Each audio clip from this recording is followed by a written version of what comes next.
Apparently today there was a major Houthi attack on ships in the Red Sea. Yeah. Yeah.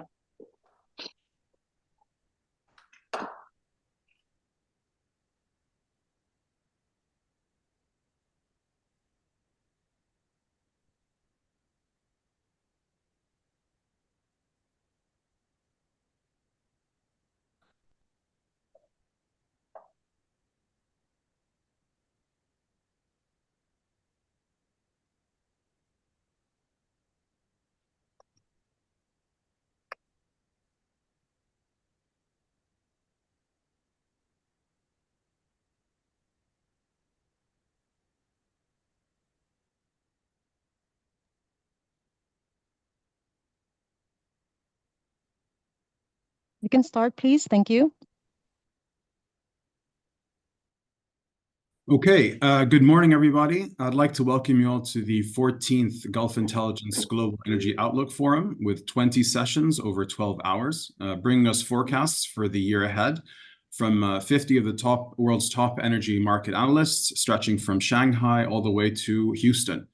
We're kicking off the Middle East segment of today's program with a panel discussing the geopolitical tensions that continue to roil the region at the start of this year.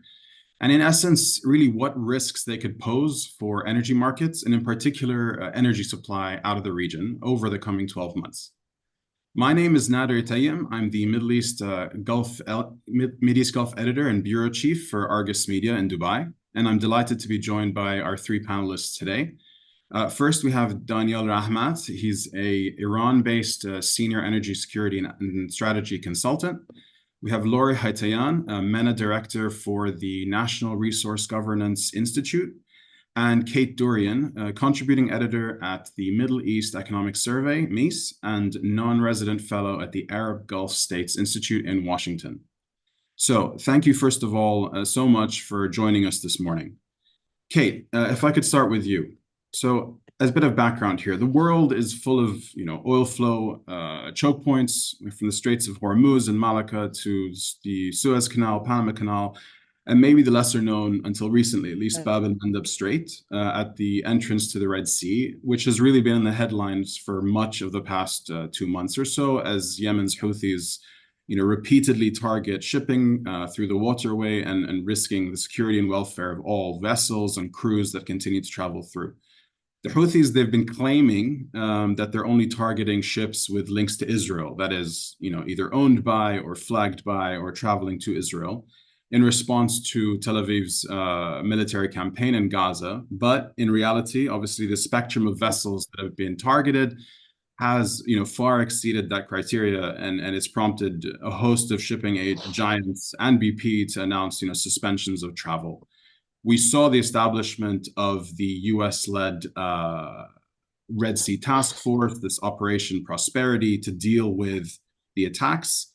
I mean, reporting around it, it's a little bit mixed. It's fuzzy as to what to expect or how it's going to operate or whether it's going to prove successful. So, I mean, if I could start, how would you categorize this threat from the Houthis, first of all? I mean, so far we've seen little impact on oil prices, if any. I mean, the so-called geopolitical risk premium. But looking ahead, how do you see this unfolding? Will the task force succeed in countering the threat, or could it actually make things worse? Hi, Nader, thank you. I think at the moment it's more of a nuisance, but it has increased shipping costs because a lot of tankers and vessels are having to go through the Cape of Good Hope. And I've seen numbers like, an increase in 250%. A lot of these tankers are going in and ships have armed guards on board. So, given all the firepower in the region, the potential for something to happen. But, so far, oil supplies haven't been affected. Yes, it may take a bit longer for them to get to their destination. And obviously, as you get higher shipping costs, insurance costs, it's going to be passed on to the consumer, which in turn, will add to, will have an impact on demand, which is already seen weakening. I mean, if you look at the Houthis seem to be oblivious to threats, by the United States. I don't think the United States really wants to get involved directly by attacking Houthi targets, but they don't seem to be that, that responsive to these threats. They are causing a nuisance.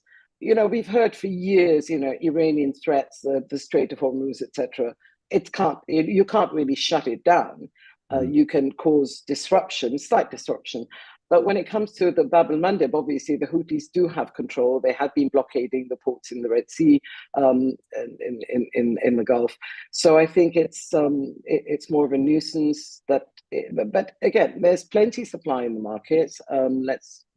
What it does it makes it really difficult to see how you can bring peace to Yemen, how you can secure Saudi. But on the other hand, I think the Houthis are being quite selective in that they're not really targeting Saudi or UAE, sort of Gulf shipping, because I think Iran does not want to sort of ruin its relationship that it's developed with Saudi Arabia over the last year with the UAE. So I think it's, they are being selective.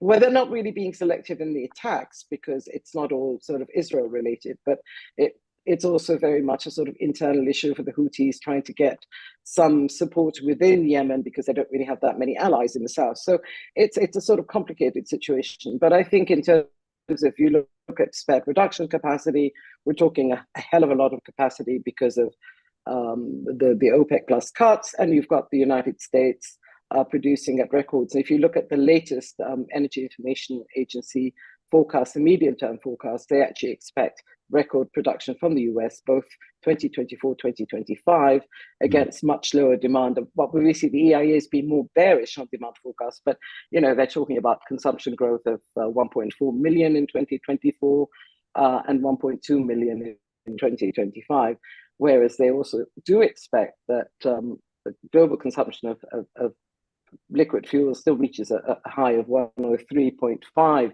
million barrels a day in 2025. So there is scope for OPEC Plus to sort of increase production if necessary. But at the moment, demand is looking weak, mostly because of China, because of lower GDP growth. The post-COVID stimulus is sort of over. So I think it's a bearish market, regardless of geopolitics. Super. Laurie, if I could move on to you. I mean, when Israel began its heavy bombardment of Gaza, sort of in pursuit of Hamas, there were regular warnings coming out of the region, an effect that the conflict could spread, it could expand. Now, the Houthi activities in the Red Sea, I think these represent sort of one element of that. But another key element is naturally Hezbollah in Lebanon.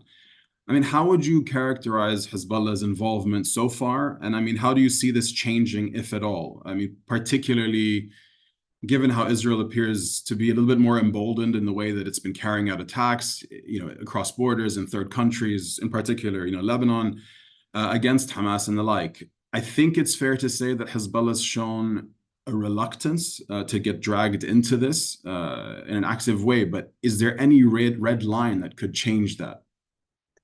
Very good question, and good morning to all. A very good question, because we are in the situation in the country or in the region is like, what are the red lines and how far can Hezbollah and Iran can take casualties without really a major attack that could lead to a more escalation than what we're seeing. Because today we cannot just see that it's just like one attack against another, because it is kind of escalating gradually. But to what point can they accept? But again, don't forget that Soleimani, which was the main character that had been assassinated, and we haven't seen much of retaliation. So anything lower than the Qasem Soleimani attack could be taken in, obviously, and taken in and being negotiated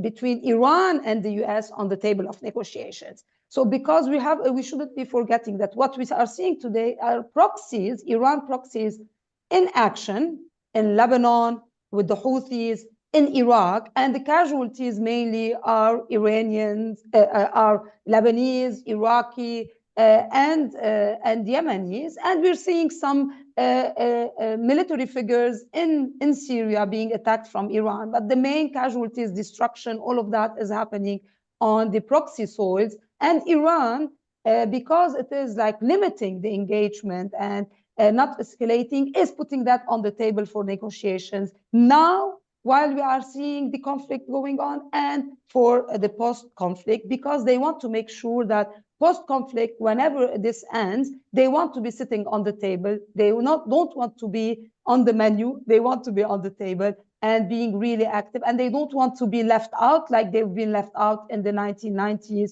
etc., when the whole peace process started between the Israelis and the Arab world. So that's what they are doing today. And this is what Hezbollah is taking in.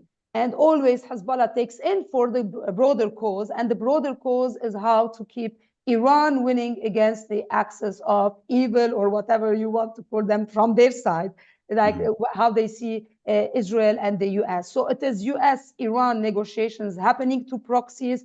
Iran, it's very calculating what they're doing. They're calculating everything, but at the same time, there are really harm that Hezbollah is taking. Not easy position, like yesterday's attack, the day before's attack of leaders in the military apparatus of Hezbollah are being attacked, and Hezbollah is attacking like stations, military stations, but they are like really getting harmed with people that had nurtured for years with expertise that are being attacked, but they're taking it for the bigger cause because Iran still sees benefits of just keeping it on this level and not escalating it more because of Iran's political interest, economic interest, and its positioning in the post-conflict.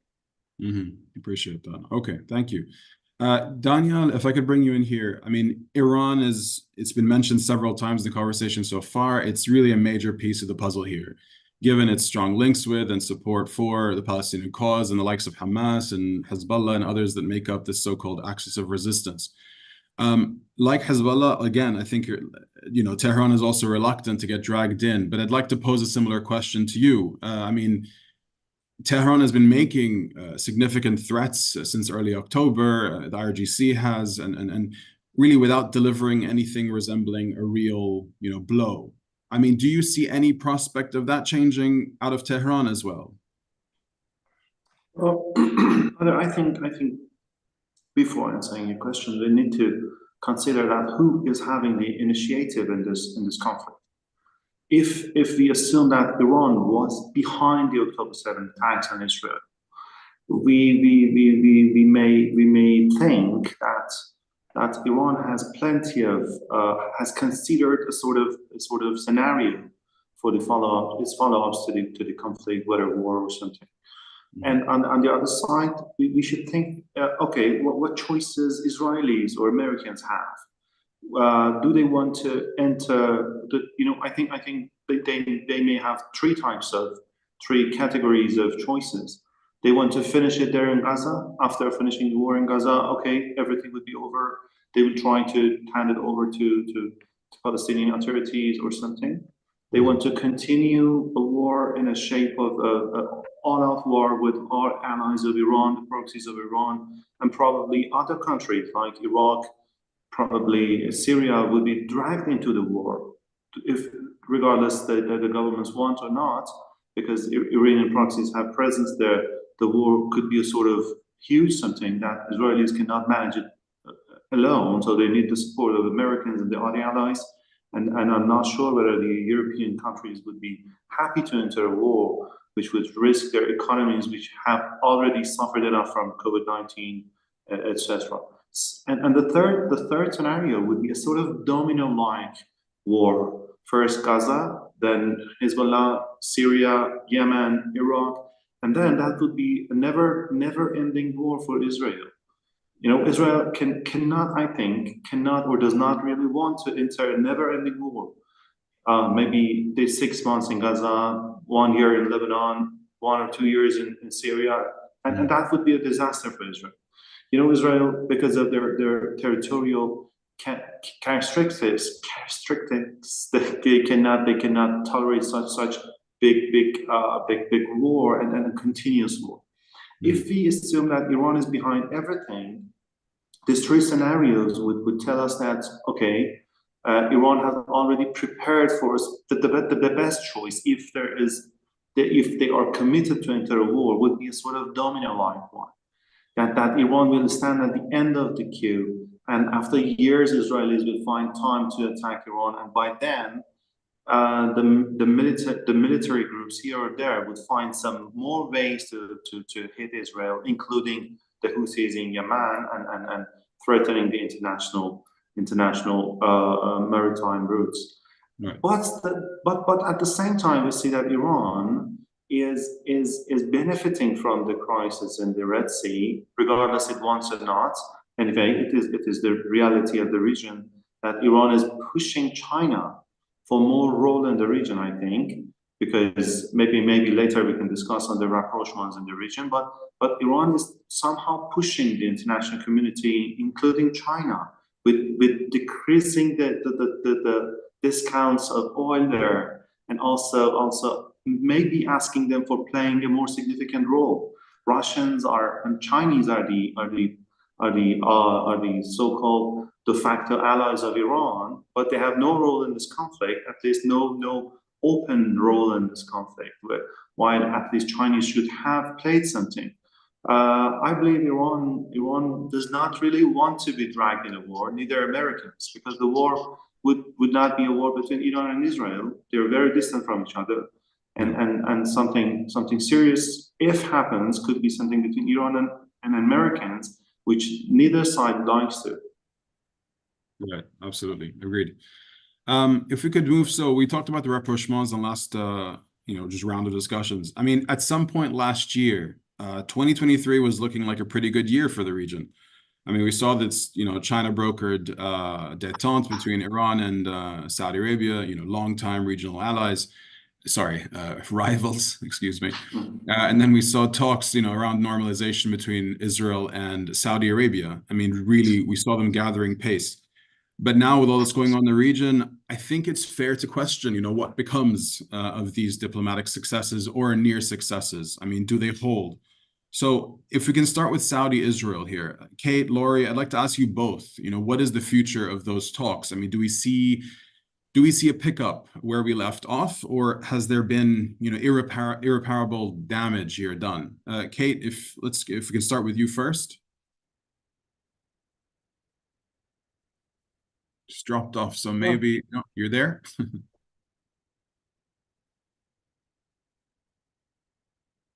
No, Laurie, do you mind if we start with you then first, then we can pass on to Kate after? Yeah. Okay. Let me take this and give time for Kate to fix the internet problem. Sure. I'm not sure she. Oh. Okay. Yeah. Kate, your connection's a little bit funny now, so if maybe you could reconnect.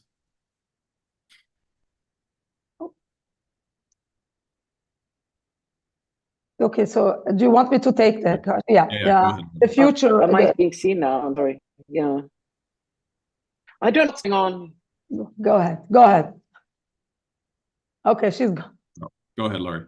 Okay, so I guess, look, how I see it is like the way things were going before 7 October were not inclusive and kind of, let's put it, healthy. It was like the GCC that is completely, it's becoming completely disconnected or different from the region because of their aspirations, because of their capacities, financial capacities, and how they see they're positioning themselves vis-a-vis the world. They were taking their path alone without taking on board all the burdens of the Levant or even like the problems of North Africa. So they were moving alone. We've seen it. It started with UAE, Bahrain, and then I guess Everyone was looking for Saudi Arabia. Saudi Arabia were like really clear on the position. Yes, we are ready for pragmatic reasons, economic reasons, for the future of our country, etc. We're ready to think about our relations with Israel and think how that could go forward. But at the same time, they were really clear about the Palestinian issue. They were not like completely like forgetting about it, but they were ready like to accept. And you remember the last interview of Crown Prince Mohammed bin Salman, where he said that every day we're getting closer to peace, but at the same time, we want to have for the Palestinian at least a better life or something that is acceptable. We didn't know how far they can go with that. Now, what is happening, it's bringing back everyone to face their demons and to solve the problems. And I guess for the Saudis, which they will play an important role, Saudis and the Gulf, so Saudi UAE coordination, they will play an important role, I guess, in shaping the future of the region by co-designing the peace process that should be inclusive and that should lead to a viable state for the Palestinians. We like it or not, after what happened in 7 October, this issue of the viability of a state, Palestinian state, is back on board. And the Saudis today, they feel that they do have, now they're more like, they have more power, leverage at least, to put that on the table, and not what Netanyahu was trying to do before 7 October, saying like, you know what, this is a long story, we don't have a peace partner, it's useless, let's think of the future, and things will solve each other. So now we're back to reality that this needs to be fixed. So therefore, Saudi Arabia, the UAE, USA, EU in one part, Saudi Arabia, the Chinese, as Dan said, and kind of to see like what will be the representation of Iran. And again, based on the outcome of the war and how Iran is really playing the cards, they will be the main co-designers of that peace process in the region to come up with something that would bring more peace. So there is an opportunity for the coming leadership in the US. I don't think this leadership, but whatever leadership comes next, to really have the opportunity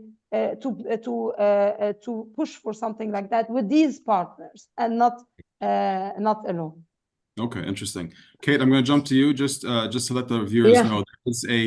There is a poll that's now jumped on there. It's the question asked is: geopolitical events are likely to disrupt oil and gas flows from the Middle East for a sustained period in 2024. Agree or disagree? So whoever's watching, if you can vote, that would be great. We can look at the results later. So Kate, if I could ask you your opinion on this. Did you catch the question or? Yeah. You mean okay. the question on Saudi, Israel, or the I mean, does it have a future? Yeah, I mean, I think it does, but it's been delayed. I mean, they were pretty close. You know, obviously events have happened, but again, one has to look at what's happening in Israel and the type of government there is. It's a very right-wing government. It's going to be very, very difficult to make a deal with a very right-wing government, which basically is preparing to put settlers into the Gaza Strip. So I think it's going to have to be a change in Israel. And don't forget, this is a year of elections. You've got elections coming up later this year. Now we're very close in America. Biden is not looking very, safe. His popularity is very low. His position has lost him a lot of votes, Arab voters and so on. So I think it's very uncertain. It's very difficult to sort of see the way forward. I think the Saudi position so far has been quite balanced. It hasn't been very, it's been a lot of talk. It's been a lot of condemnation of what's going on. They haven't really been very, very, they haven't taken a very strong position. The UAE obviously has a relationship with Israel that it says it's going to maintain because, at the end of the day, it's more of a mercantile relationship. So I think it will happen, but it will be delayed. And I think the Saudis are going to be very cautious because don't forget that there is a lot of anger at the moment in the Arab street, but it's not out on the street, it's sort of so I think they're going to have to weigh their options very, very carefully.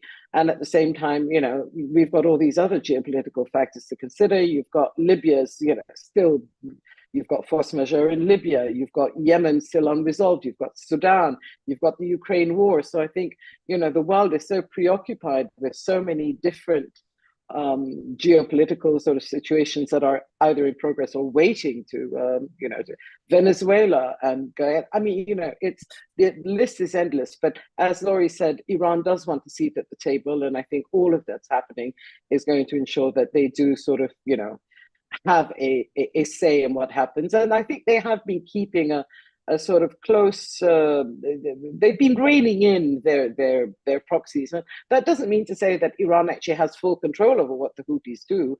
They are proxies, but they're not really, they're not dictated to. So I think, yes, the Middle East is not going to be the same, whichever way we look at it. There are going to be major changes. The US is now back, having pulled away.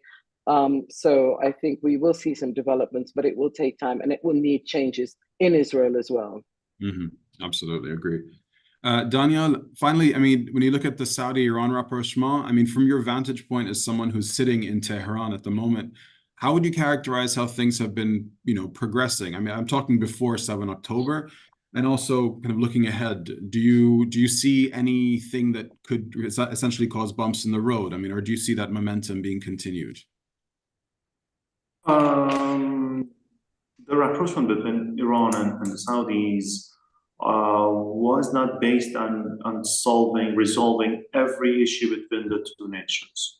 It was based on the necessities of the requirements of oil markets, and also the new change in the balance of power in the globe based on the understandings in Iran and also in Saudi Arabia, which is led by China.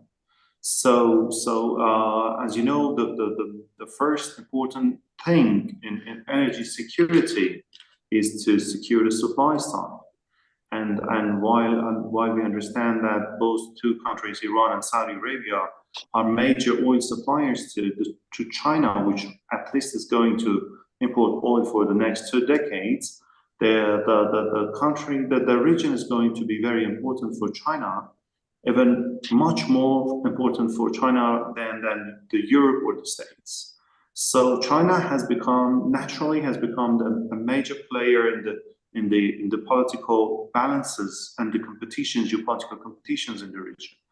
If we accept that the geopolitical competitions in the region has ramped up due to lack of or declining of the Americans' presence in the region, because of the declining strategic importance of the region for Americans through energy security lens, we understand that the natural replacement for the States in making the balance in the region is China. So we are dealing with two nations which have not yet solved their geopolitical competition or other disagreements and remain rivals, while they have to make peace for the sake of their joint, in a Middle Eastern understanding, if they're like a man with 2 wives who hate each other but need to live in the same home because the man is angry with the problems of these 2 wives. So you see, they have not solved their problems. The problems are fundamental, and maybe they can never, in the short term or the midterm, resolve such issues. But they have to live. They have to sail on the same boat. But of course, more things would affect this rapprochement.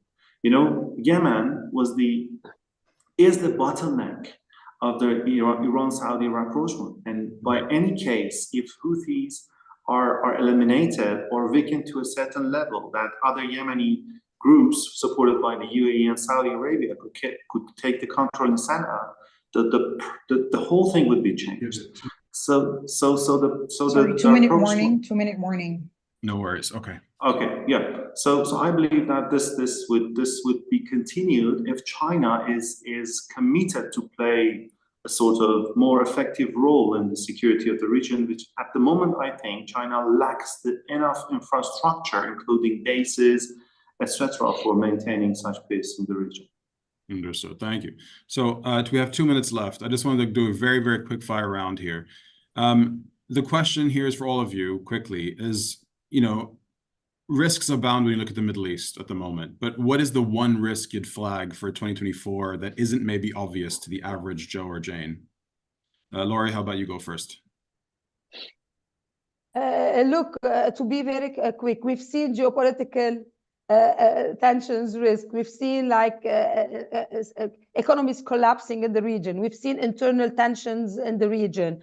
We've seen like climate disasters. We've seen it all. So we have everything that has happened in 2023, and anything could happen in 2024. But what I can say positively, it's like this issue of the Palestine-Israel issue didn't lead to that vast regional war that everyone, like the classical war that everyone was thinking. So at least we can say that we will not have that expanded war that will be like lead to World War III, etc., etc. But we should be looking at the internal tensions in countries as well, the economies of some countries that are like really weak, what effect it could have like in 2024, like Egypt, etc. These are the things that I will be looking at least in 2024 about internal economic tensions that could lead to some popular upsets and etc. All of that is something that I'll be at least looking at for 2020.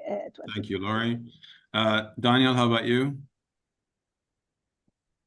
Quickly, yeah, I think that a sort of miscalculation in the level of response or toleration of Iran, Israel, and the others would be a major threat. If you know, as Laurie said, maybe many assume that, okay, someone to the level of Soleimani, if assassinated in Iran will not tolerate very seriously. But who knows? You know, such miscalculations would end up in a disaster. That's a good one. Kate, round us off. Yeah, no, I echo exactly what Dan said. It's there's so much firepower in the region. There's so much uncertainty that anything could happen. But I think so far everybody's shown restraint. I don't think, and you know, if you look at energy markets, they haven't really responded to this sort of war premium. It sort of doesn't seem to be there. And also, let's not forget, the energy transition is in progress. And we've seen, you know, look at the United States, all of the additional demand for electricity is going to come from renewables. In Germany, it's more than 50%. It's growing in China. So I think that sort of lowers the risk to energy supplies because demand is falling. So right. I think, but there is still potential. I mean, I don't think you can just be very sanguine about it and say, oh, nothing's going to happen, because the region is in turmoil. And depending on how long this Gaza war lasts, you know, you can expect a backlash from Islamist groups who are angry at what's happening. But I think they've been much weakened. So I think the risks are there, but they're not sort of major risks that will affect energy security. Understood.